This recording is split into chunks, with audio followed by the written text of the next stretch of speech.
3 tahun masa SMP adalah salah satu penyesalan terbesar saya sampai saat ini. Mengapa? Karena saya nyaris tidak melakukan apa-apa selain duduk manis memperhatikan guru menerangkan materi pelajaran. Bisa dibilang, saya hanya mempelajari apa yang diwajibkan oleh kurikulum untuk dipelajari. Tidak ada satu hard skill pun yang saya miliki maupun yang saya pelajari. Alhasil, bekal yang saya bawa ketika memasuki jenjang SMA sangatlah minim. Saya tidak bisa menggambar, fotografi, desain, programming, ataupun yang lainnya.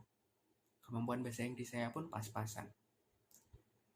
Masalahnya, di SMA saya terlalu fokus untuk mengembangkan soft skill saya, yang dilakukan dengan mengikuti berbagai organisasi, event, ataupun kegiatan sosial.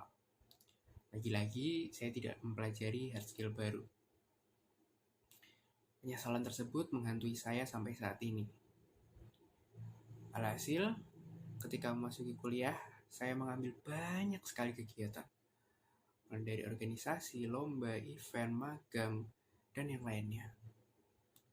Hal itu saya lakukan untuk mencari sekaligus mempelajari skill apa yang paling cocok dengan diri saya. Selain itu, saya juga ingin mengejar ketertinggalan dari teman-teman saya yang bahkan sudah bisa menghasilkan uang dari skill yang mereka miliki. Permasalahan tersebut membawa saya untuk melakukan riset kecil-kecilan. Dari hasil riset tersebut, saya mengambil 3 hipotesis.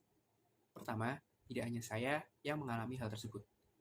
Banyak orang lain yang juga tidak memiliki satupun hard skill selain dari apa yang diajarkan oleh sekolah.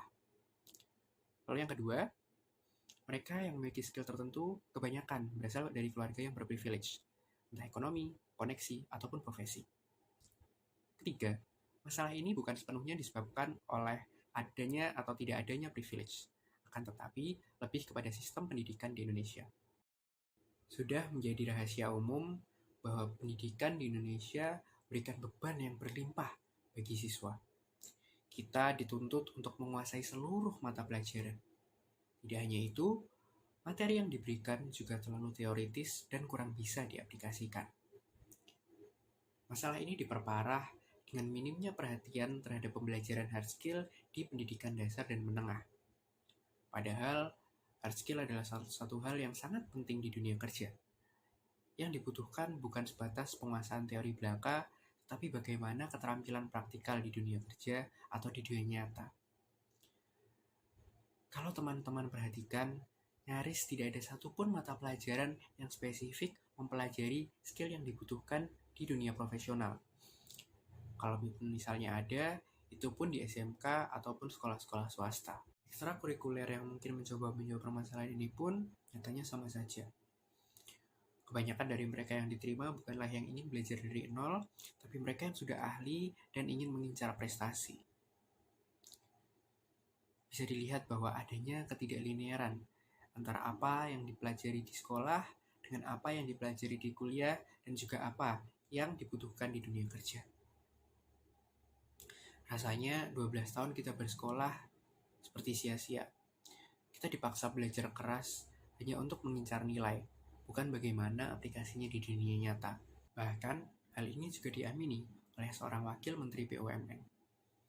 Kartika Wirjoatmojo menyatakan bahwa sistem pendidikan di negeri ini tidak dipersiapkan untuk memenuhi kebutuhan dunia kerja. Siswa hanya dicekoki dengan materi-materi teori yang tidak sesuai dengan implementasinya. Lalu, apa dampak dari kurangnya pembelajaran hard skill di pendidikan dasar dan menengah? Banyaknya pengangguran terdidik yang merupakan lulusan SMA atau SMK. Bisa dilihat di gambar bahwa persentasenya mencapai hampir 80%. Fakta ini dengan jelas menunjukkan bahwa sistem pendidikan dasar dan menengah saja tidak cukup bagi seseorang untuk dapat bekerja mencari nafkah. Lalu, apa solusi yang paling efektif untuk mengatasi permasalahan tersebut? Sistem. Singkatnya, sistem pendidikan di Indonesia perlu shifting dari pembelajaran teori ke keterampilan praktikal. Pengampu kebijakan di bidang pendidikan harus menyadari bahwa kebutuhan saat ini sudah berbeda dengan 10, 15, atau 20 tahun yang lalu. Kita bisa mencontoh Finlandia. Kreativitas menjadi basis pendidikan di sana. Siswa diajak aktif untuk tidak hanya mempelajari teori, tapi juga mempraktikkan ilmu yang mereka dapatkan.